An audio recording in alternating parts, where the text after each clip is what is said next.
Good morning. पिछली कक्षा में हमने पूर्णांक की समझ के विषय में पढ़ा था कि किस तरह दाईं ओर चलने पर हमें धन पूर्णांक प्राप्त होते हैं, दाईं ओर जोड़ने पर हमें धन पूर्णांक तथा बाईं ओर जोड़ने पर ऋण पूर्णांक प्राप्त होते हैं। अब हम पूर्णांकों के जोड़ और घटाव के गुण जानेंगे। सबसे पहले है संवरक गुण। संवरक गुण क्या होता है? जब किसी भी दो संख्याओं को समझिए, जब किसी भी दो संख्या को हम जोड़ते हैं, अगर जोड़ने पर हमें पूर्णांक ही प्राप्त हो। पूर्णांक क्या होती है पहले ही बता चुके हैं, चाहे वो प्लस में हो, धन में हो, चाहे वो ऋण में हो, चाहे वो शून्य में हो। तीनों तरह की संख्याओं को हम क्या कहते हैं? माइनस में हो, शून्य में हो, चाहे प्लस में हो, इन तीनों को हम पूर्णांक कहते हैं। तो यहाँ देखिए बच्चों, देखिए 2 और 4 को जोड़ रहे हैं तो हमें क्या प्राप्त हो रहा है? 6 किस रूप में है? धन पूर्णांक के रूप में। तो हमें क्या प्राप्त हो रहा है? इसे धन नहीं, सीधे पूर्णांक बोलेंगे। यहाँ भी हमें क्या प्राप्त हो रहा है? पूर्णांक प्राप्त हो रहा है। जब -2 और -4 को जोड़ रहे हैं तो हमें -6 प्राप्त हो रहा है। ये भी -6 क्या है? एक तरह का पूर्णांक ही है। और -4 और 2 को इसी प्रकार जोड़ते हैं तो -2, तो ये भी क्या है? एक पूर्णांक है। इसका कहने का मतलब कि जब भी किसी भी संख्या को हम जोड़ते हैं, इस तरह के पूर्णांकों को जब भी हम जोड़ते हैं तो उत्तर अगर हमें पूर्णांक ही मिले तो वह एक दूसरे के समृद्ध हैं। तो यहाँ अगर 2 को a मान ले और 4 को b मान ले तो a तथा b, a प्लस b के क्या हो गए? समृद्ध हो गए। अगला नियम है क्रम विनिमय नियम। क्रम विनिमय नियम क्या होता है? ये और भी आसान है। मान लीजिए 2 और 4 को हम जोड़ते हैं तो हमें क्या उत्तर मिलता है? 6।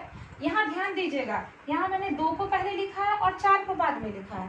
ठीक वैसे ही 4 को यहाँ उल्टा, 4 को पहले लिख दिया और 2 को बाद में लिख दिया। लेकिन इन दोनों को भी जब हम जोड़ते हैं तो हमें क्या प्राप्त होता है? 6 प्राप्त होता है। ठीक उसी प्रकार यहाँ देख रहे हैं 2 + 4 क्या हो रहा है? बराबर हो रहा है 4 + 2 के।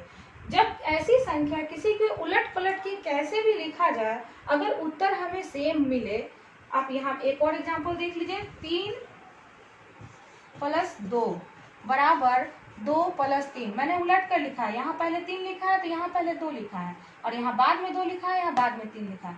तो इसका उत्तर हमें 5 और इसका भी उत्तर हमें 5 प्राप्त हो रहा है। जब इस तरह से दोनों का उत्तर एक जैसा प्राप्त हो तो इस तरह के गुण को हम क्रम विनिमय गुण कहते हैं।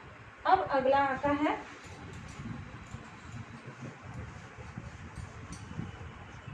तीसरा, साहचर्य गुण।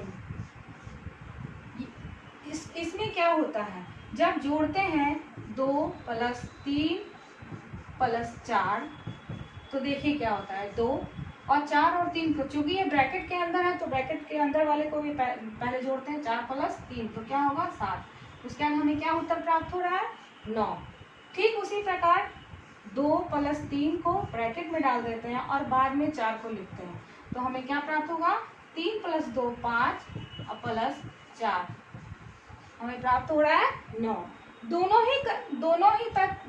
ही जोड़ में हमें 9 ही प्राप्त हो रहे हैं, चाहे मैंने इधर वाले को 2 को ब्रैकेट में पहले डाला हो, चाहे 2 को ब्रैकेट में बाद में डाला हो, तो दोनों के ही उत्तर हमें क्या मिल रहा है? एक समान।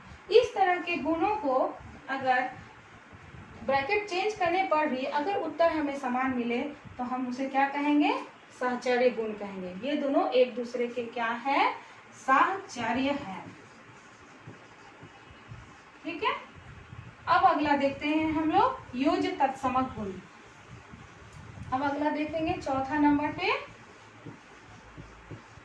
योज्य तत्समक गुण। इसमें देखेंगे 5 + 0। अगर हम 0 किसी भी संख्या के साथ जोड़ते हैं तो हमें वही संख्या प्राप्त होती है जिससे जोड़ा गया हो। हमें 5 प्राप्त हो रहा है और 0 + 2 तो हमें 2 प्राप्त हो रहा है। तो यहाँ पर 0 जो है योज्य तत्समक कहलाएगा। किसी भी संख्या से जोड़ने पर 0 को वही संख्या प्राप्त हो रही है तो 0 क्या कहलाएगा? योज्य तत्समक कहलाएगा। Thank you.